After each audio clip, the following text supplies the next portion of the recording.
¿Qué es eso, güey? Sí, no sé. Ok, vamos a narrar lo que estamos viviendo.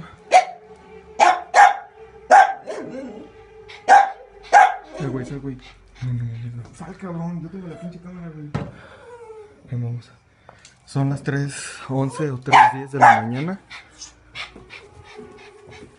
Estoy en casa de mi primo por Presa de los Santos Marfil. Una tarde y noche muy lluviosa. Y estamos muy espantados porque mi primo lleva días escuchando esto. Los perros están como locos.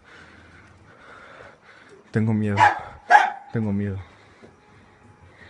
Estoy fumando, puta madre. ¿No era un pinche trailer, güey? No sé, cabrón.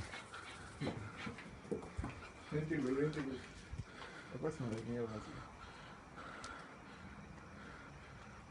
No mames, güey, parece una pinche sirena, güey. No mames, sí. ¿Y se alejó?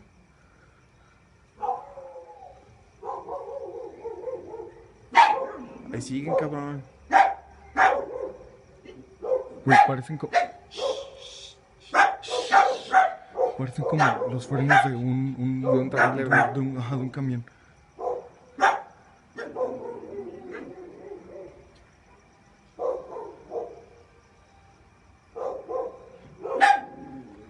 A la verga, güey. No mames, tengo miedo, güey.